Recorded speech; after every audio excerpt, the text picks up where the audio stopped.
My name is Mosese Sikivo, and I work for the Pacific Islands Forum Secretariat. It's my distinct pleasure to warmly welcome you this afternoon to this third webinar in the series being produced under the auspices of the Pacific Resilience Partnership. Our moderator for this afternoon is Dr. Audrey O'Moore, and I'm pleased to introduce Dr. O'Moore. She is the Deputy Director General in SUVA of the Pacific Community, or SPC, a position that she has held since early 2016.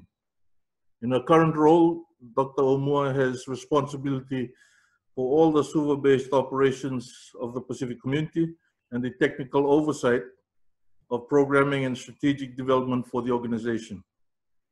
She has oversight of key development areas such as land resources, energy, maritime, disaster management, geo-resources management, as well as the human and social development agenda of SPC. Prior to her appointment as the Deputy Director General, she served as the resident representative of the World Health Organization in Honiara and the Solomon Islands. I'd now like to invite Dr. O'Moore to lead us through today's webinar. Dr. O'Moore, please. Inaka Mo, and greetings to all of you. Nimbula Vinaka from Fiji, and of course a very warm welcome to everyone who has joined us this afternoon. This is the third webinar in the series developed by the Pacific Resilience Partnership to support exchange and learning across the Pacific and beyond, with developments and opportunities for strengthened resilience building in the Pacific to climate change and disasters. Today's webinar is on the subject of disaster risk financing and carries the theme, Expect the Unexpected, Saving for a Rainy Day. The emphasis here is that countries need to invest in fit-for-purpose, context financial protection measures to help ensure that development in the future is more resilient and can adequately address the various shocks and stresses ushered in by the natural and, of course, other hazard events.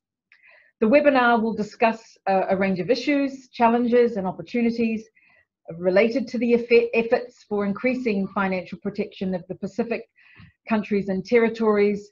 It will focus on global developments in disaster risk financing, the importance of having a practical disaster risk financing strategy, and the risk information required to inform such a strategy. It will look at products and instruments that can address the intent of national disaster risk financing strategies. And of course, very importantly, it will look at robust public finance management systems as an enabler to efficiently and effectively facilitate financial protection. It's our hope at the conclusion of the webinar that we have enhanced your awareness and understanding of the importance of building financial resilience to respond quickly and effectively to disasters, thus saving lives, reducing socioeconomic loss, and achieving sustainable development at all levels. Highlighting, of course, the importance of robust public finance management systems to enhance disaster risk finance capability. And hopefully we have, most importantly, garnered your support to continue with further exchanges in the future on different aspects of disaster risk financing. Recognizing, of course, that more conversations and learning will need to be had if we are to have a region that is more financially resilient. We would like to make this webinar as interactive as possible. And so I urge all participants watching and listening to make comments, post questions using the chat facility here on Zoom.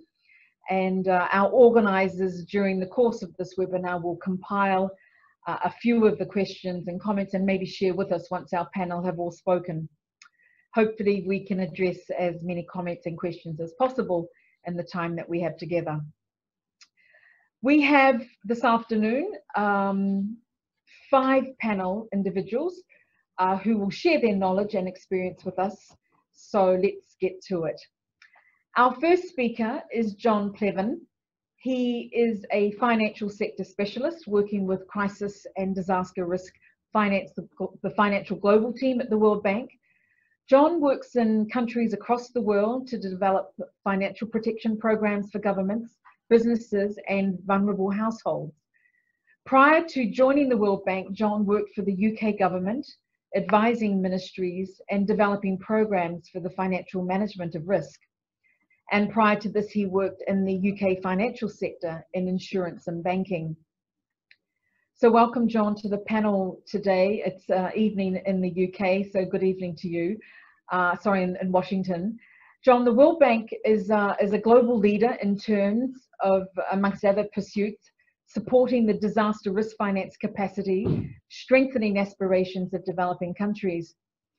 It has had a major imprint here in the Pacific and at the regional and national level.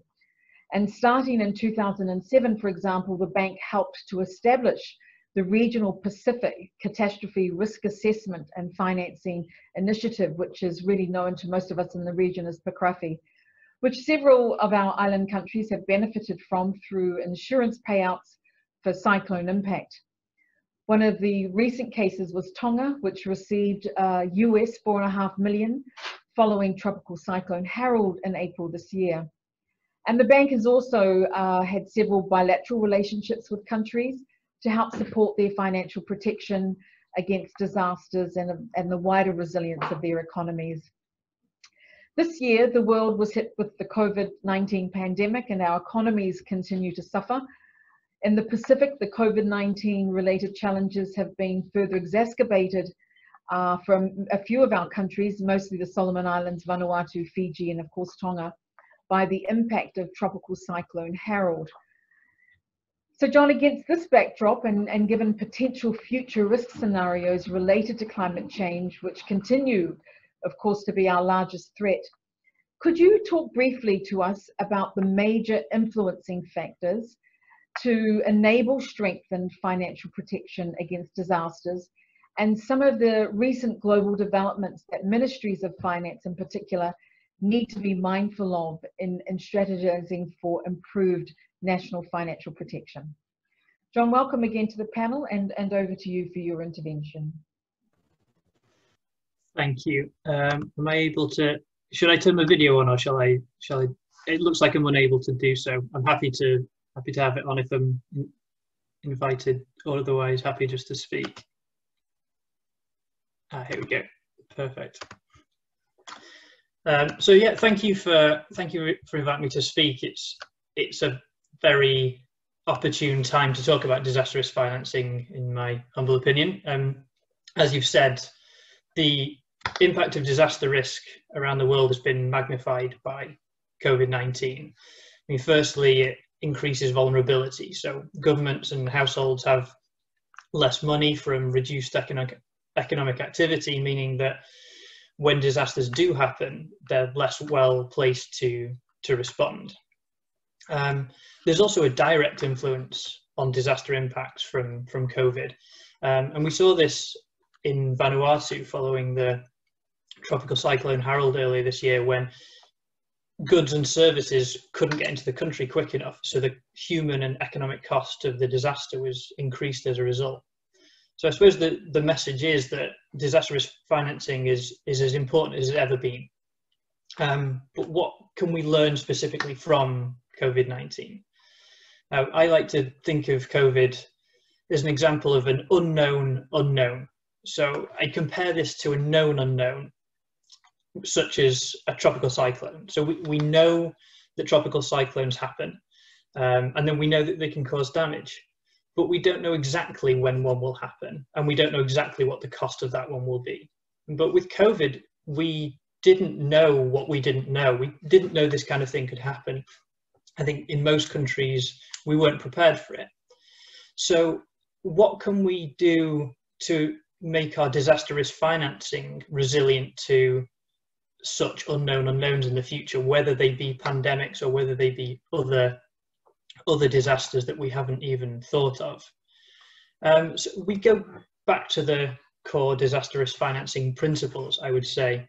So number one, we need strong public financial management transparency in planning. If we have strong plans that are backed with finance, then we can have fast and focused responses. We know who is responsible, we know what to do, when to do it, and where the money will come from. And we know that fast responses mean lower economic costs and lower human cost, which also means in future there'll be greater confidence for investment and economic activity. The second thing I'd point to is the need for layered financial strategies. So what do I mean by this? I simply mean that you need to use the right instrument for the right job. So no single financial instrument is going to be sufficient for all risks. It might be that for the kind of costs that you as a government, as a Ministry of Finance, expect to happen frequently, that a budget line would be sufficient.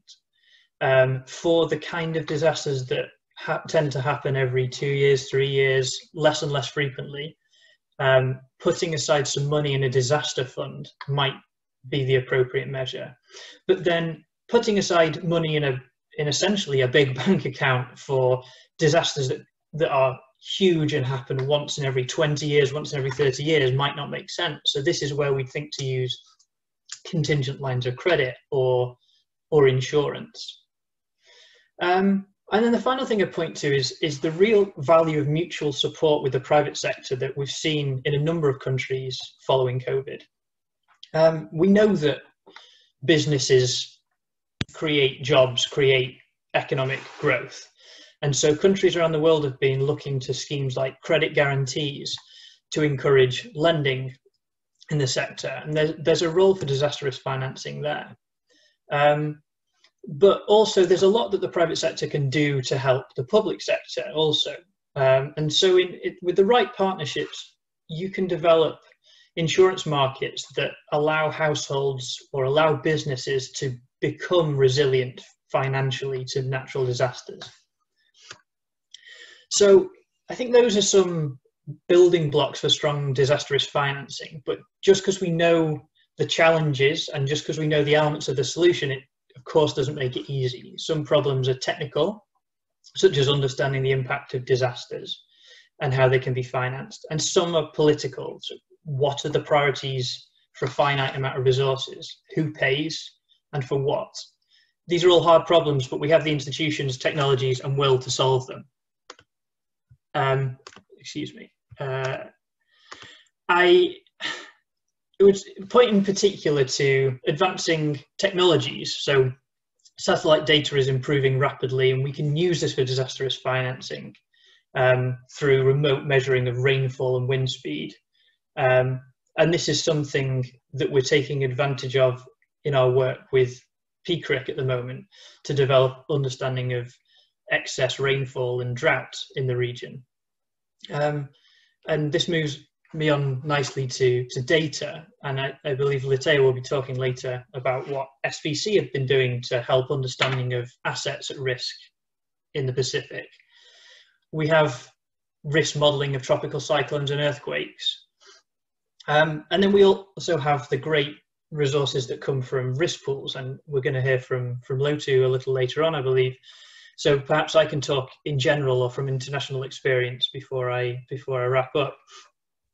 Internationally, there's been an increased demand and growth globally for risk pools, and with a huge support from donor countries. So there's obviously PRP, but there's also the African Risk Capacity in Africa, which has been insuring governments, but now is also insuring civil society organisations.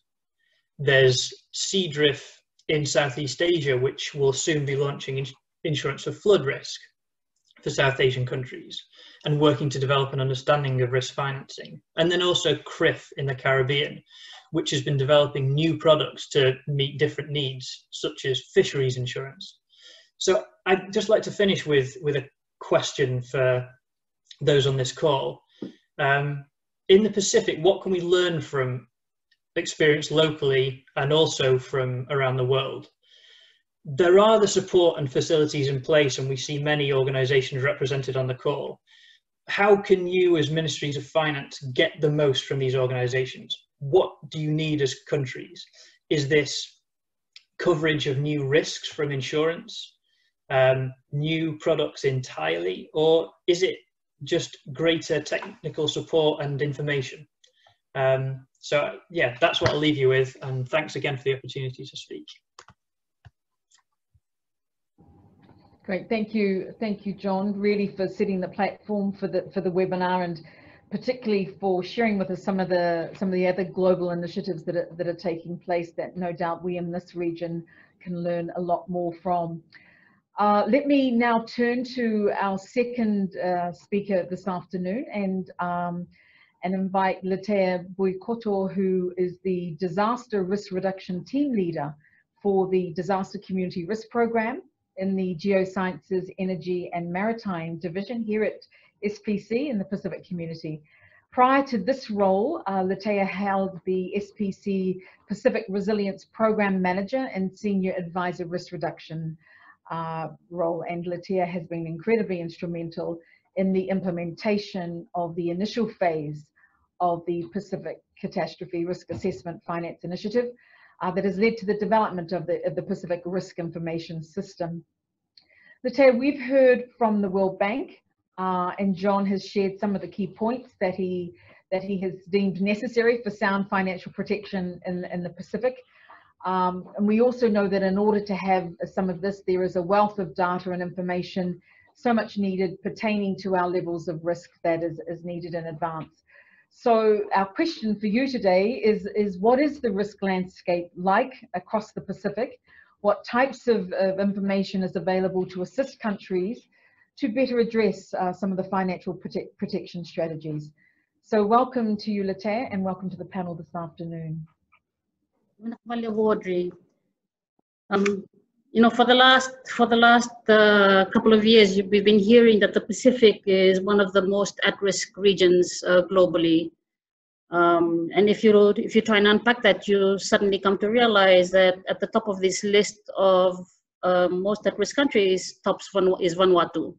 And Vanuatu has been topping this list for at least the last 6 years when you read through the World Risk Index. I mean, when you talk about how the Pacific is at risk to a lot of these disasters, you know, we almost wear that badge with pride. And I think we might need to actually take a step back to look at what can we actually do to manage or to reduce some of these risks. When you look at how those contributions came about, I mean, when you unpack the World Risk Index, you'll see that the actual index itself is composed of several different parts. So exposure, you know, which is really around what the population and what the assets and infrastructure are actually exposed to in terms of natural hazards. Are they structurally fine? Are people living in areas that are deemed safe? And if you also look at how are we placed to cope or adapt to some of the changes that we're actually experiencing. When you try and unpack what is the risk that we're trying to manage, you actually do need to take a step back to look at what are some of these contributions. And if you look at the Pacific as a whole, if you were to compartmentalize it, you would see that the basic building blocks are people, so population, the assets that we have, so buildings and infrastructure, some of the major contributions to the economy, so in terms of the sectors, what do we have in place? Now for the initial risk profiles that were developed for the Pacific, there were really four bits of exposure that was looked at, and this being population, because our people, looking at the geographic distribution of where people lived, in terms of assets, buildings, basically the critical facilities, the homes that we live in, the offices that we work in, housed in a building. And to determine what that looks like, you know, there's a bit of data collection that was done with that. And then of course you have infrastructure which provides us with the services needed. So, you know, water, sanitation, health services. And of course, then you have major crops for the Pacific. For the PRP at that point in time, this was really what the work focused on.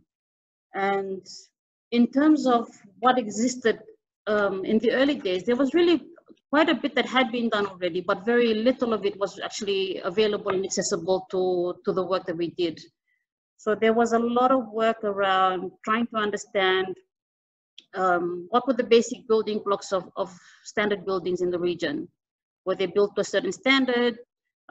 Did they conform? Were there specific typologies that you could attribute to buildings that defined whether it was residential, a public asset, private sector, or community facility? And then when you looked at infrastructure, how could you then unpack that further? The idea or the thinking here at this point was really around how do we start to actually understand what the value of those assets are. And for buildings and infrastructure, there are no methodologies around trying to estimate what the value of a structure is. So this has been work that was done 10 years ago, and we've really been talking really collaborating quite a bit with the Pacific Regional Infrastructure Facility and with the Pacific Financial Technical Assistance Center around looking at how we can maximize some of the inventories that are also taking place around the region. So the Ministry of Finance and the Ministry of Infrastructure both collect asset data. And a lot of this asset data is actually data that you would require for exposure mapping work to try and estimate what the value of assets are before you start to actually look at what are the intended costs that we're actually having to consider if you're looking for a financing strategy. In terms of the hazard work, hazard maps are one of the most common things requested of us. It takes a lot of work. It also requires specific technical advice to be able to do this. And we found that you might find hazard maps for localized areas. What we didn't have though were hazard maps that would actually cover the entire country. And this was really work that was supported by AIR that helped us pull this together.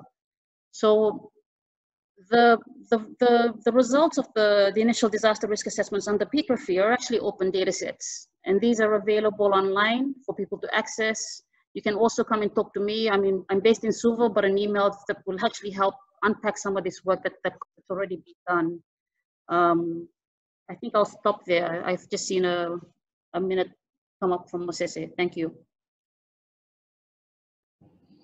Thanks, Latea, and thank you actually for reminding us about the massive investment under PRP that has taken place, and in particular the assessment tools that have been developed to forecast and develop products and platforms for disaster risk financing, and reminding us also about the hazard maps, one of my favorite tools. Let us now move, if I may. We'll have a chance to talk to Latea and question her about some of those tools soon enough. But let me just now thank Latea for that initial intervention, and I'd like to now turn to our third speaker, who is Daniel Lund, known to probably many of you. And Daniel is the Special Advisor on Climate Change with the Ministry of Economy in Fiji. Daniel is currently coordinating the development of Fiji's climate change bill. Previously, Daniel led the development of Fiji's recent national climate change policy, upon which aspects of the new climate change legislation is now being modelled. Daniel is also involved with supporting the development of new innovative climate and disaster risk financing instruments in Fiji, and working in partnership with the Fiji government and the World Resources Institute. Daniel, our previous two speakers have spoken about partially of the situational context for strengthening disaster risk financing in the Pacific. We would like to pose a question to you and have you answer, what is the current status of financial protection in the Pacific? And can you share some of the examples of the relevant financial products and instruments that are now available to countries We're aware that you have had undertaken some really quite valuable research to help inform countries of what is currently out there. So we look forward and welcome you to the panel this afternoon. Thank you very much, Audrey, and Bulab Vernacular, everyone. I'm very pleased to have a few moments to speak on these important issues. And I think, as John highlighted very well, this is an important time to be, considering and reconsidering these options for Pacific Island countries. And of course, Lithia has, made it very clear, these challenges around data and the sort of the development of how we've got to where we are today. So yeah, I'll take a few moments and just go over, I guess, some of the trends or some of the use cases of different products that are available to Pacific Island countries today, and obviously just sort of generalize that a bit given the time. So I mean, as in the past, and as is still the case, there is still a high level of dependency in Pacific Island countries on international financing in the form of discretionary aid or aid via established crisis windows offered by international organizations. Of course, this is a less sustainable way of financing the impacts of disasters, as it can be very unreliable. There's also an increasing quantum of finance that's required for all the different countries around the world that are facing disaster events. So there's a great need to start moving as much as possible to pre-arranged arrangements or ex-ante financing arrangements, and the Pacific has been doing so. And we see various cases across the Pacific where in recent years there's been countries that have set up national reserve funds.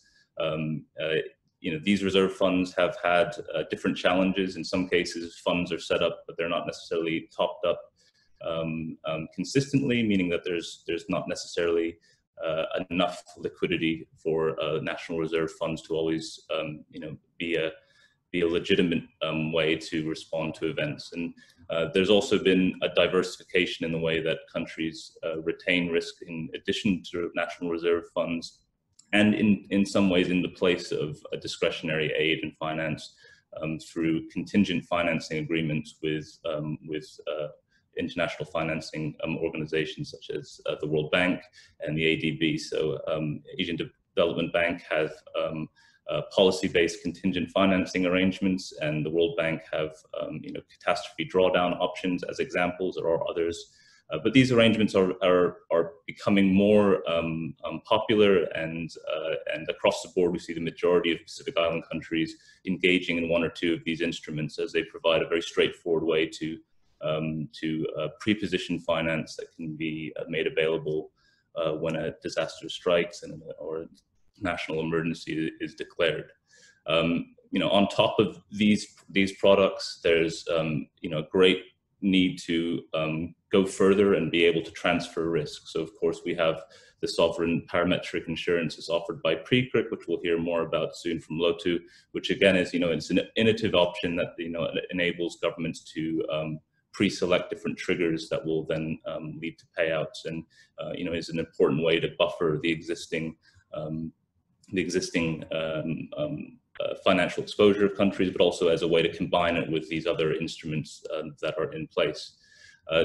Some countries have taken a different approach with, some flexible financing arrangements that are from domestically derived revenue. It's a bit of a mouthful, but say, for instance, in Fiji, the Environment and Climate Adaptation Levy, it's the tax that you pay when you go to a cinema or you buy a drink at a restaurant, or Fiji's Green Bond, which was used to raise finance on the international bond market. Within these arrangements, there's the investments that are usually going towards projects can be repurposed as disaster risk finance in the event that catastrophe hits. So that type of flexibility is becoming important. And of course, there's also the need to look at new financing options for forecast, looking at anticipatory approach to fundamentally preventing risk. So the Red Cross movement has looked closely at forecast-based financing instruments, which we can see available in other countries and can be made available through their disaster risk financing arrangements where countries can pre-position supplies and pre-position logistical arrangements that can be triggered before an event occurs to fundamentally prevent exposure of people to risks. Which brings me, I guess, to what, an important point that I'd like to make within the time. It's just around that importance of translating our work on disaster risk finance and climate and disaster risk finance towards, ensuring that we have those credible social benefits that we can build into these products. So it's looking at micro insurance, looking at ways that we can improve the social services and safety nets that are available to people, and really capitalizing on the agency of people to deliver and support themselves when a disaster strikes. So there's been some very good work where financial technology has been used to make payouts directly to people and helping to deploy funds to communities during disaster events. So a good way to satisfy that strategic requirement of how you strategize arrangements that John alluded to is really to look at that mixture between micro insurance and sovereign government level insurance, and how to combine them in a strategic way. So I think that's would be my overview at the moment of where things are, and also what some of the requirements are and interests are for the future. Thank you. Thank you, Daniel, for that intervention, and again reminding us about the importance of layering instruments, particularly around the value of national climate and disaster risk financing. And I really like the point that you just made around social protection, that all of us, that ultimately is about improving people's lives and taking a very strong people-centered approach to the responses that we are designing and developing. And we'll get a chance to talk to you some more, Daniel, in a few minutes. But let me just now introduce our next panelist. And our next speaker is Ahalotu Palu, who is the CEO of the Pacific Catastrophe Risk Insurance Company, which we call so familiar here in this region as PICRIC. And Lotu has had 25 years of experience in the economic management, finance and development sectors, as reflected by his various roles in the region and nationally. And let me congratulate you, Lotu, on your new appointment as CEO. Prior to your appointment at PICRIC, Lotu was the GIZ Climate Finance and Public Finance Management Advisor, located at the Forum Secretariat, and provided strategic advice in the area of the nexus between public finance management and climate change finance for Pacific countries. Lotu, PICRIC was really established 4 years ago. It's responsible for the PRP insurance program, and through PICRIC's efforts, working alongside the World Bank and other stakeholders, Tonga was recently able to receive an insurance payout for TC Harold, which I mentioned earlier. And it appears that PICRIF is really a significant part of the disaster risk financing arena in the region. And our question really for you is what is PICRIC going to be doing in the future to assist countries to address strengthened financial protection against disasters? We're really keen to hear your perspective on how countries can better lead our regional financial resilience efforts. So welcome, Lotu, and over to you for your intervention. Thank you, Audrey. Greetings to my fellow speakers, and welcome to our distinguished participants. Let me begin by sharing a brief background about the birth of the Pacific Catastrophe Risk Insurance Company, or PICRI for short, before answering the questions that you posed. In 2006, an initiative called the Pacific Catastrophe Risk Financing and Insurance Initiative, Litea spoke about this, PRP for short, was started upon the request of the Pacific Island countries to the World Bank to develop a disaster risk profiles, among other things, for the countries in the regions. And in 2013, the PRP, as guided by the World Bank and Pacific Island countries, launched a pilot parametric insurance product to provide climate and disaster risk insurance to member countries, aiming to provide a quick injections of cash to help participating countries deliver relief efforts after a disaster. This initiative has led to the establishment of the company, PICRIP, in 2016 under a PRP Act in the Cook Islands, following the approval granted by the Forum Economic Ministers meeting in 2015. As you may have all known, the company is a captive insurance facility, meaning it offers parametric insurance that releases payouts on objective measurement of the severity of a storm or earthquake event. So to answer the questions, I would like to say 3 key issues. First, the company can offer additional financial capacity. The company is a regional risk pool that is able to house captive insurance solutions to participating governments, designed to increase financial resilience of the participating countries against natural disasters by enhancing their financial capacity to meet post-disaster funding needs. It is a sovereign insurance facility aiming to serve the immediate financial need of the participating countries post-disaster. Currently, the money paid to the countries is to support government's immediate relief without compromising their economic stability by redeploying limited resources from their recurrent budget to meet early response costs. For instance, Tonga received a payout of US 3.5 million and US 4.5 million after Cyclone Kita and Herod, within days after the disaster. The money helps the government to act swiftly, using their national system to offer and deliver immediate relief to affected citizens and businesses.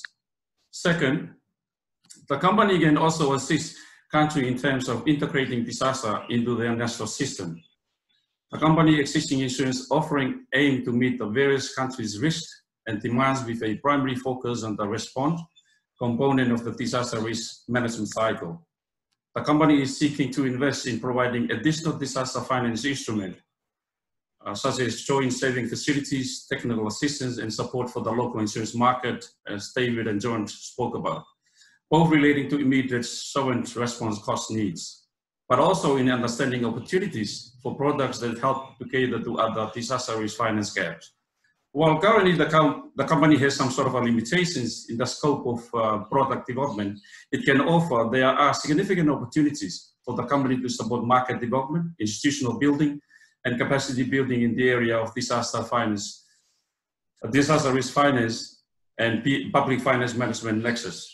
The reality is that insurance does not solve all the disaster risk management finance needs, and is really only sensible financially for low frequency, high impact events. For that, disaster risk management requires a layer or a coordinated approach, starting with country contingent savings, the use of concessional loan facilities offered by the World Bank, like the CAT-PDO that Dan mentioned, and ADB-CTF, or Contingent Disaster Finance Facility, when it makes sense to borrow, and also national disaster insurance, when it makes economically sense for low frequency, high impact disaster.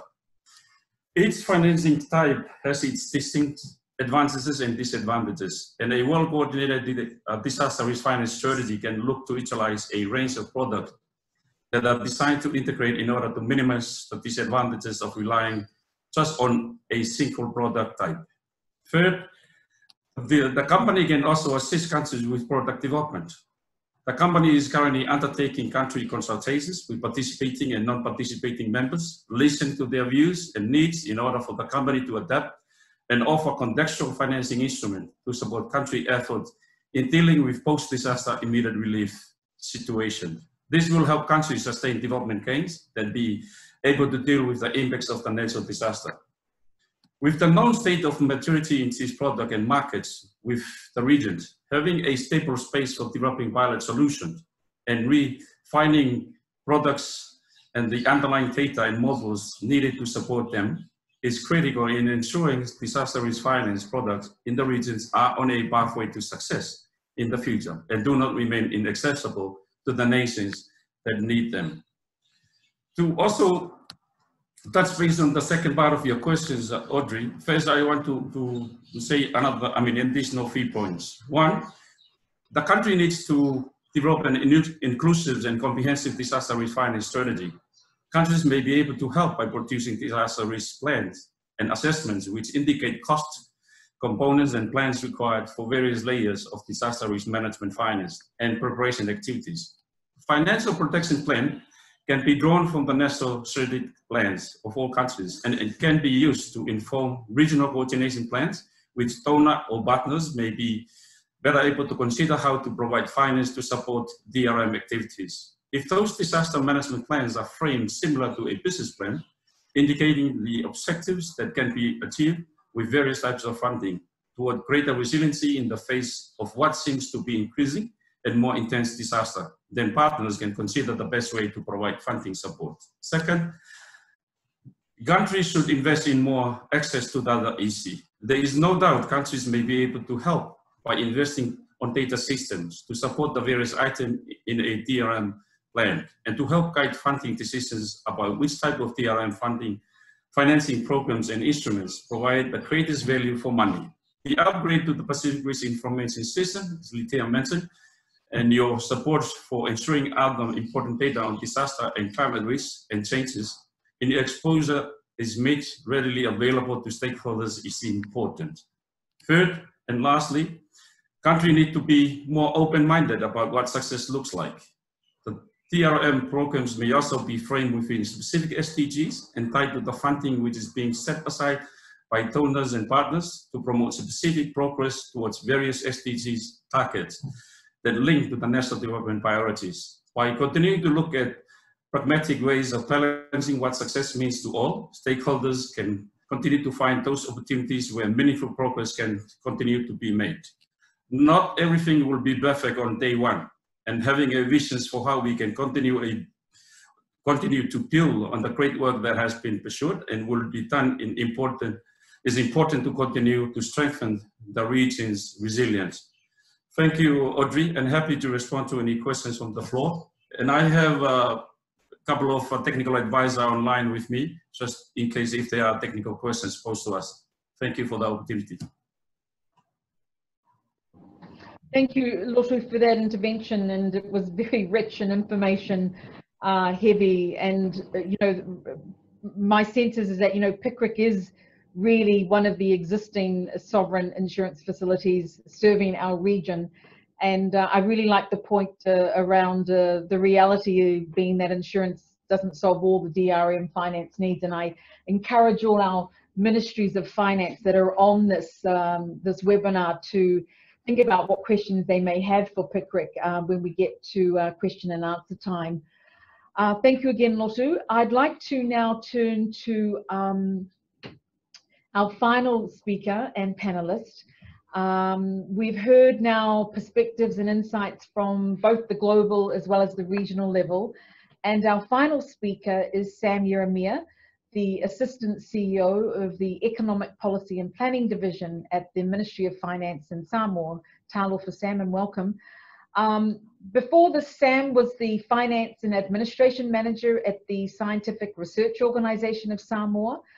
And after he had served as the Assistant Commissioner to the Samoa Fire and Emergency Services Authority, Sam's extensive experience in the public finance sector, coupled with his experience in the emergency services sector, is reflected in his leadership of disaster risk financing matters for Samoa, a country that is helping to lead strategic approaches to disaster risk financing in the Pacific.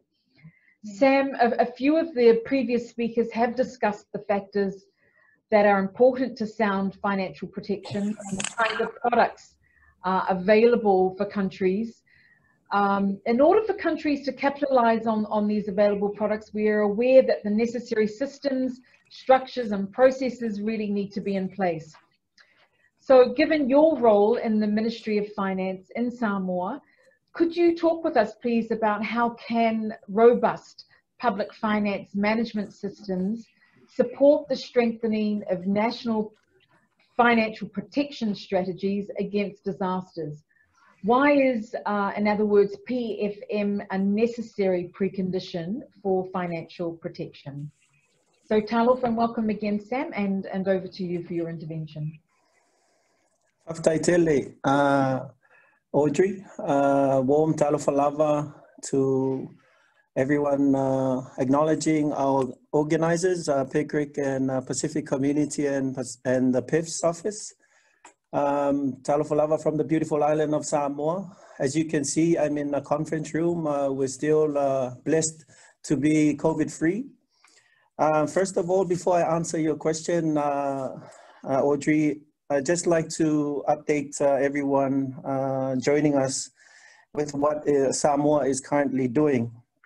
We are now developing our Samoa disaster risk financing strategy, which is very vital at this stage in time as well. Identifying the key disaster risk financing priorities of government in order to protect via advocating for a risk layering approach, taking into consideration the legal and institutional context, either public financial management and insurance markets.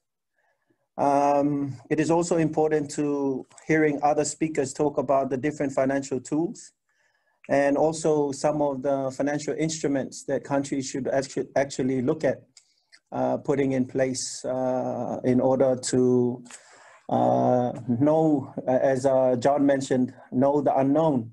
Our risk profile in Samoa is similar to other Pacific islands in the region. So we actually have some financial instruments that we have put in place over the years, which I will talk to soon.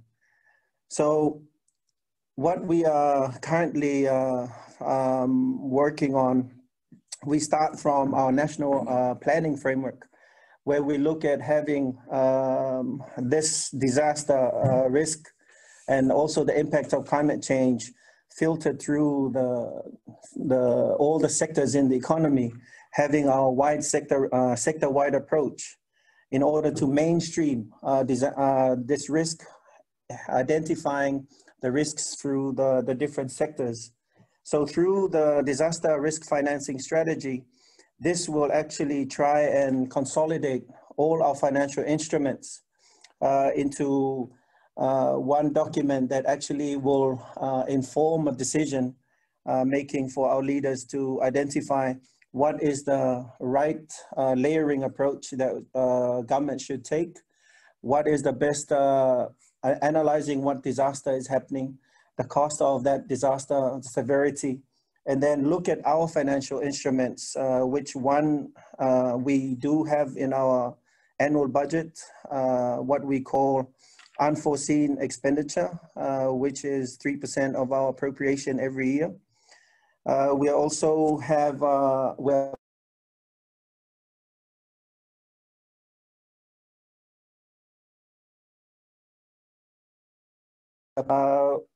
we do have tap into our contingent financing with ADB and also CAT-DDO with World Bank. So we have all these different financial instruments where we find that in order for us to really have a good combination of decision once a disaster happens, we know which instrument is suitable for us to have a good response that we can have accordingly. So some of the challenges that we are facing in terms of developing this strategy, it's really to look at the different, what's the existing mechanisms that are out there and have the strategy complement a lot of the existing mechanisms that we have in place and not to duplicate the efforts that we have already. So when I come back to the question that you posed, I think how robust the PFM system support strengthening the national financial resilience against disasters. Early 2000, we have done a lot of PFM reforms, strengthening our financial systems, having the processes in place. And I think early 2010 onwards, we did have what we call a policy-based framework where we have a joint policy action matrix where we have a lot of donors in play. And this is where we strengthen our reforms. And a lot of this platform, we do push for strengthening our financial systems. So in order to get a lot of the support from our donors, a lot of these are policy-based. In order for us to strengthen our systems, have our policies in place, And that way we can be able to tap into some of the assistance that we can get from our partners.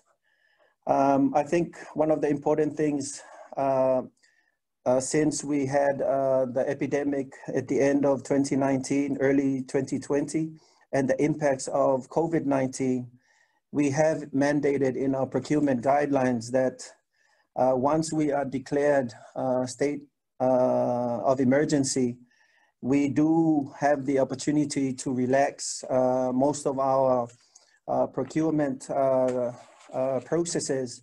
And one of these, the idea is to have a rapid mobilization of resources and for government to actually quickly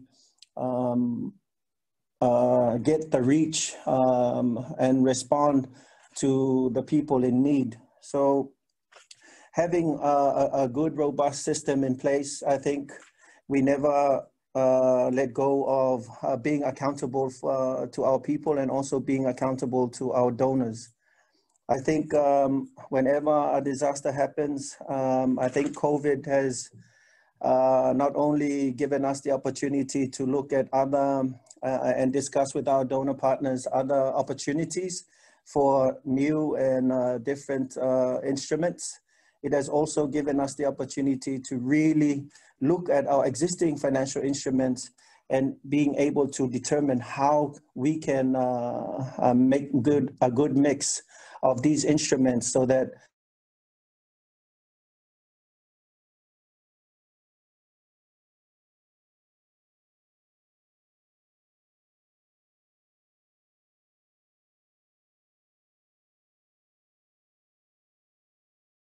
important thing to mention. In 2018, Lotu was part of the PEFA team that came and also screened and assessed Samoa's BFM systems.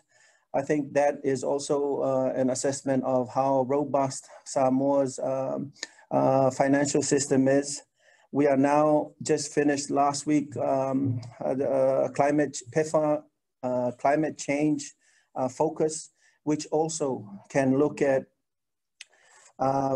risk mitigating factors, understanding, identifying what are the gaps in our different sectors that we have nationally for Samoa, identifying what are the policies and strategies that we can focus on in order to monitor climate change and disaster focus costs and stuff.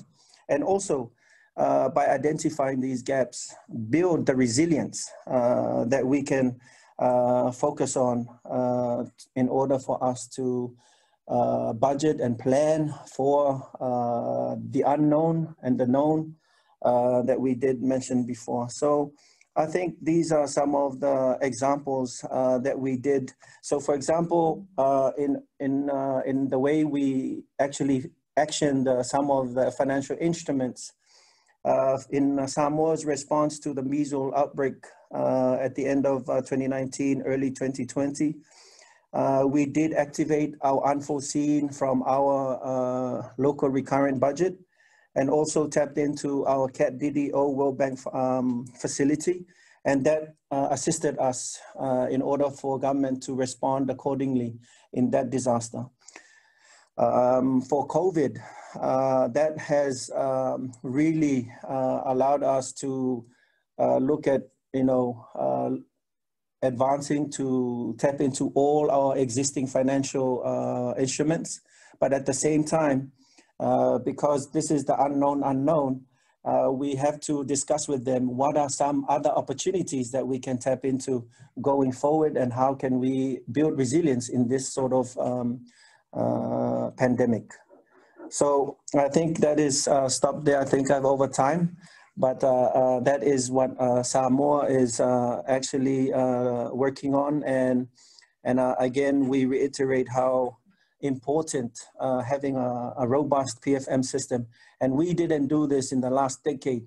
I think it was the last 2 decades, 3 decades, we were building on strengthening the systems that we have in place and learning from our mistakes and building on that going forward. So that is all from me. Thank you very much for the opportunity.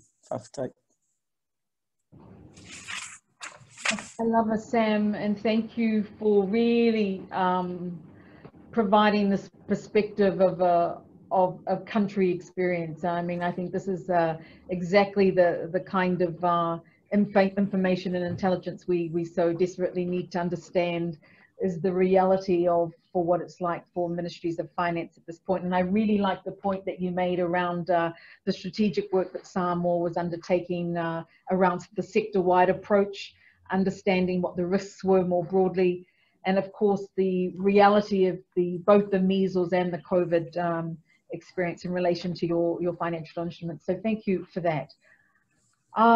Ladies and gentlemen, we have come to the end of hearing from our panelists at this stage, and we would like to now, of course, respond to some of the questions that have been posed to us, but of course also encourage any other countries, and particularly if there are ministries of finance in the region that are online, if there are questions from you, then we would indeed prioritize those questions.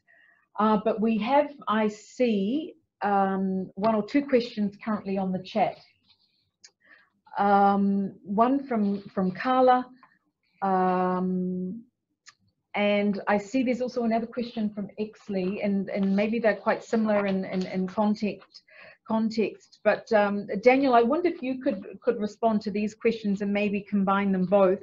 The question from Carla is, can you please provide some specific examples of micro insurance products that are currently available, and whether you could talk to that for a few minutes, but maybe also the question from Exley, who has posed a question to all the panelists, is around underdeveloped in the Pacific is the micro insurance for resilient development, and maybe whether all the panelists could make a comment around what Pacific Island countries should be doing to ensure that this is a viable financing option, noting the small populations in the Pacific. So Daniel, I might go to you first, and then we'll then invite the other panelists to also make a comment. Thank you.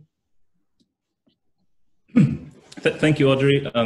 Thank you, Carla and Exley, for the question. I guess maybe one way to frame it, just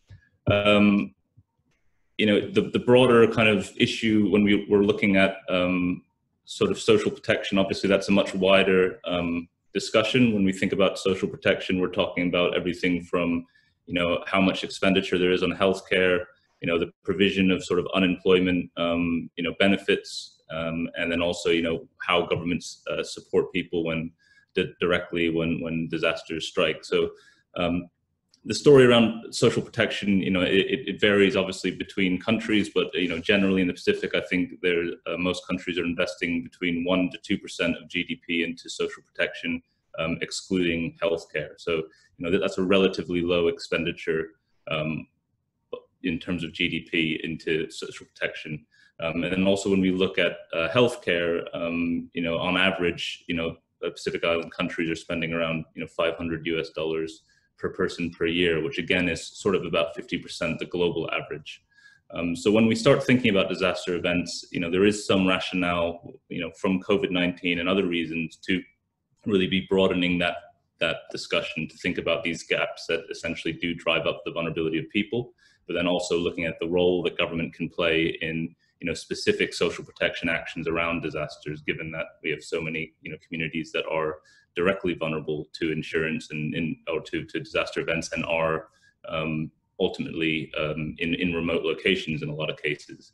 So that need to provide, you know, give some agency to people to be able to respond to disaster events is important. And then, but when it comes to things like microinsurance, yes, there are some initiatives, bundled insurance that's being offered by the Pacific Climate Adaptation Program, the Pacific Financial Inclusion Program, which sort of bundles together some fire coverage with health and funeral costs, and they're expanding that to look at some disaster risk elements. There are insurance providers that if you get a external contractor to validate the build of your home, you can get roofing insurance against you know, cyclone events, and there are some other smaller insurance that's available in some of the countries. But in general, very low levels of insurance penetration across the Pacific. Most countries, higher numbers, around sort of 80% of the population with no form of insurance. And all these things just really add burden to government when disasters strike, as people don't have those additional safety nets that help them to basically make themselves safer when disasters strike. So there's a little bit of a kind of more of a broader conversation, I feel, that needs to be had around social protection, and then that can sort of help provide that incentive to start looking at what are the barriers to insurance. Why can't we access the right types of reinsurance? Can we start looking at larger insurance pools across similar communities? And can we start highlighting specific demographics that should have subsidized insurance, where the government sort of puts in a portion and they put in a portion? So these types of questions are complex, but ultimately probably the best way to create some of the outcomes that are very much needed. Thanks. Thanks, Daniel. Let me just invite any of the other panelists if they would like to make a comment on the issue of microinsurance. I'm not sure if Lotu, you'd like to say something at this point. Audrey, thank you. Well, in fact, I have to admit, I'm not an insurance expert, but related to the microinsurance, okay. Related to the questions in terms of microinsurance, the current situation, as I mentioned during my talk, we have legal limitations to expand our wings now, given the fact that we are just focused on parametric insurance now. We are having a Council of Members meeting tomorrow, which we are putting a proposal to amend the law so that we can move from just focusing on parametric to also include non-parametric insurance. So that will provide us opportunity to explore towards those areas. Thank you.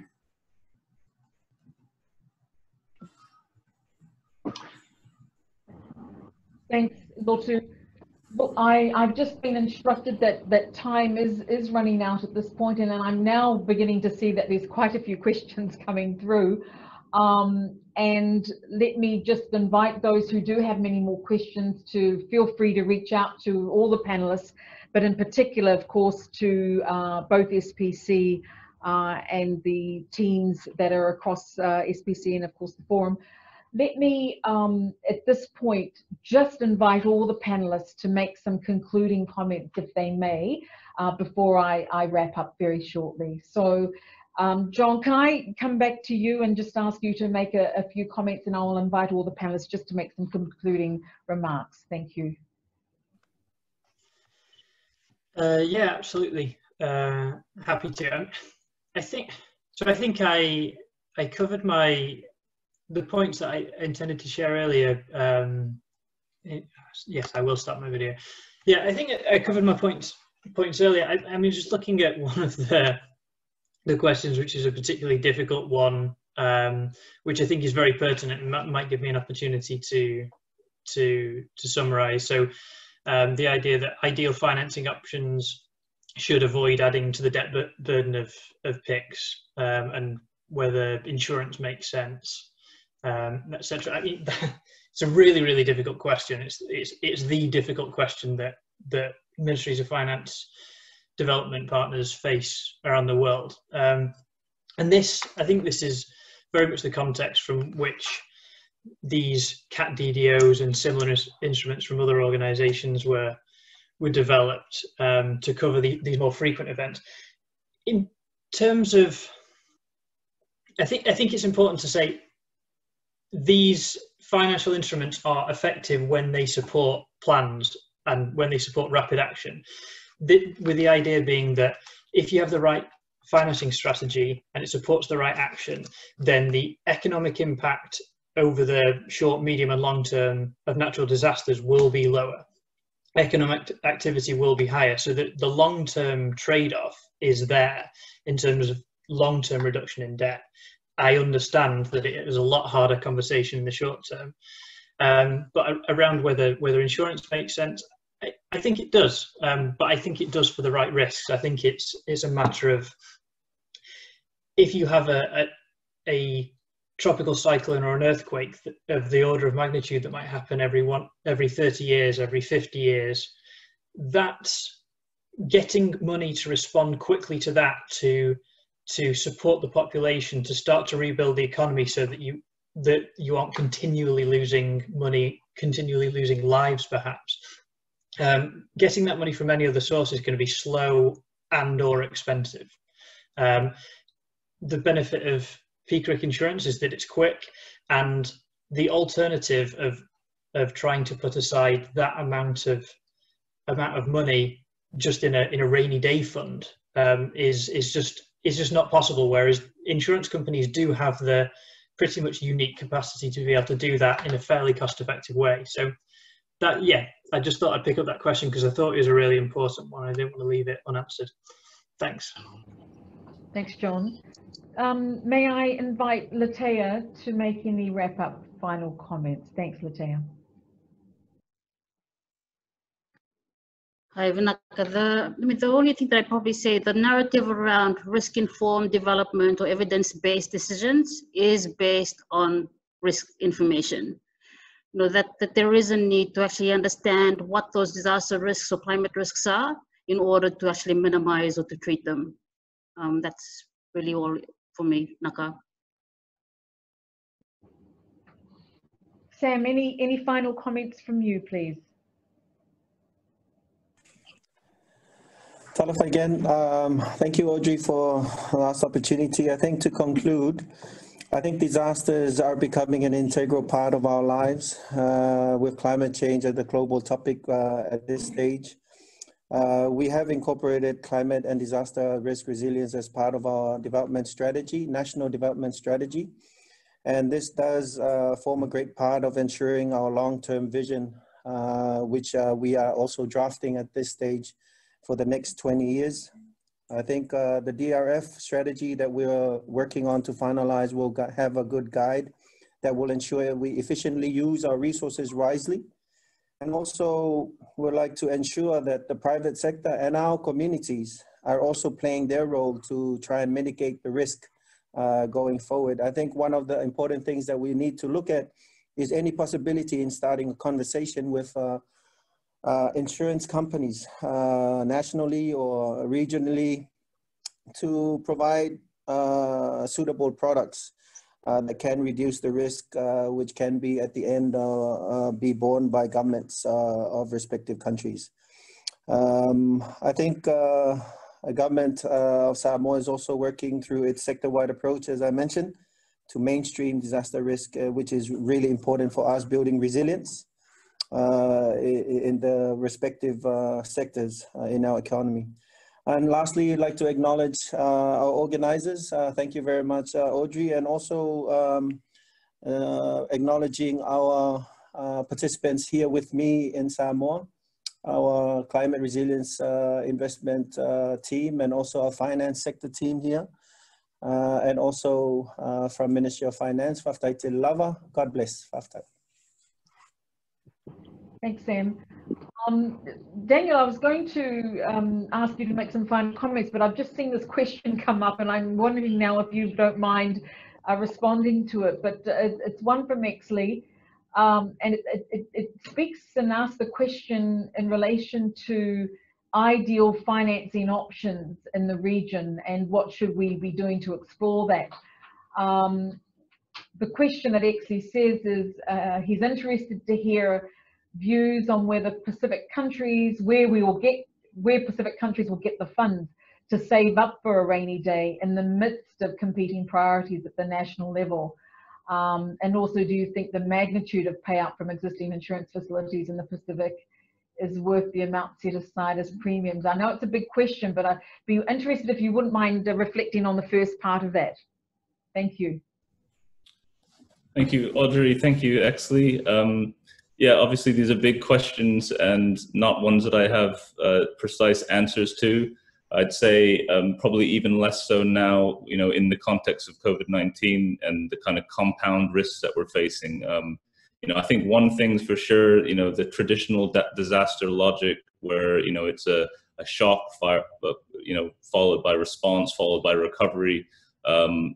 These kind of like distinct stages are harder to delineate in the Pacific. A lot of the time we're hit by a disaster, you know, we're already recovering from another. And what we're facing is really a bit of a conundrum around the way that public funds are used. And so it is going to be a challenge to look at those disaster risk financing strategies and think about, okay, is it this premium or that premium that I invest in? Is it social protection, or do I rely on the market to sort of produce low cost insurance that then the private sector somehow helps to get out to communities? So I think it is one of the solutions, or one of the pathways is that wider discussion on social protection, which takes us outside of this this specific conversation. But I think COVID-19 has emphasized that need to look at both sides of things, look at what's coming up from the direct community support perspective, where people have guaranteed payouts that they know they're able to somehow access, not necessarily guaranteed, but some sort of additional safety net, and then governments have a sustainable way to ensure that they have a buffer and liquidity that can be rapidly deployed. So I think it's from both sides, and it's not going to be one solution or one way of looking at it. It will be country defined, and each country will need a different mix and have to sort of illustrate specific people and specific assets that they want coverage for, and kind of work backwards from there. It needs to start with what do you want to protect. Thank you. Appreciate you responding to that question on the spot. Okay, Lotu, we've some final comments from you before I wrap up. Thank you.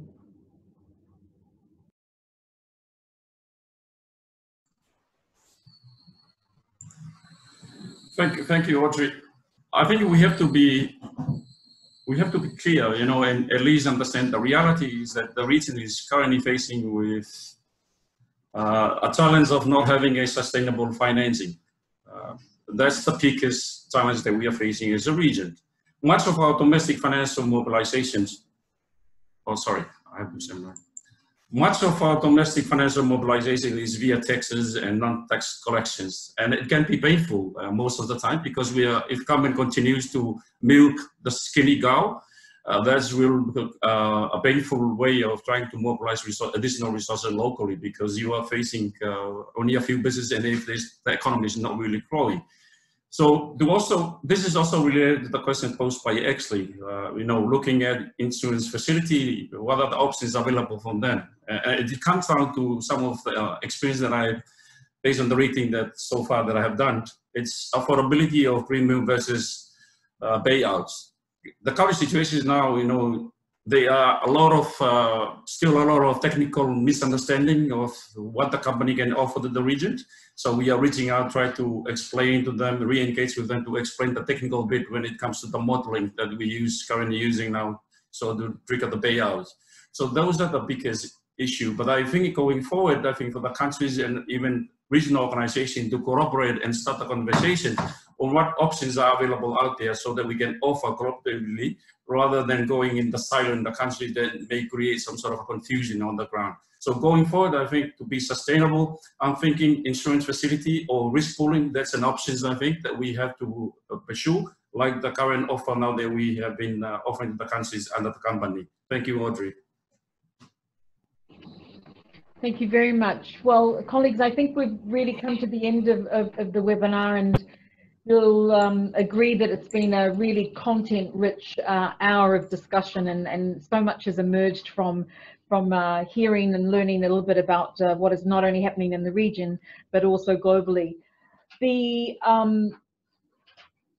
is, just from my perspective, I think, there has been, this hour has been an opportunity, I think, for us to pursue disaster risk finance discourse, particularly, I think, at a time when we have been really limited in our ability to interact on a more direct level. And this idea of saving for a rainy day, I think, means much more than just the simple act of making a financial investment. It's clear from some of the discussions today that we do need to keep a track of developments and opportunities. We are building, of course, a really deep understanding of risk and its implications, and these things really do matter. The importance, I think, of strategic planning to minimize risks and to invest accordingly, and to Also, more importantly, I think, particularly from a perspective such as mine, the need to build on existing mechanisms such as like PECRIC and PRP. And I want to put in a plug for the PRP working group, in particular around the issues of risk financing and the use and utility of the PRP working group. For the ministries of finance that have been with us this afternoon, I think, you know, we've learned that it's really important, particularly countries like Samoa and Tonga and others, are really actively leading in the disaster risk financing space with their DRF strategy development work. And there is so much more to learn from the reality of how many of our countries in this region are reacting and building tools and so forth. So I want to thank them in particular, and to you, Sam, for your engagement today. So I hope everyone has benefited and learnt something from the interaction this afternoon. I want to thank most sincerely the panelists that have joined us and taken time, and to you, John, who's probably staying up quite late in Washington to be with us in this region. So to all of our participants, a big vinaka vakalevu to all of you, and to our panelists once again. The next webinar, I am told, is scheduled for the 24th of November, and it is on the subject of resilience professionals. And I suspect all of us will want to join for that. So to everyone this afternoon, thank you so much for joining us here. It was a pleasure for me to facilitate and moderate the session. Mosese hasn't fired me yet. I'm not a great timekeeper, but I hope everyone has enjoyed the hour and a half that we've had this afternoon. Vinaka, and best wishes to everybody. Thank you.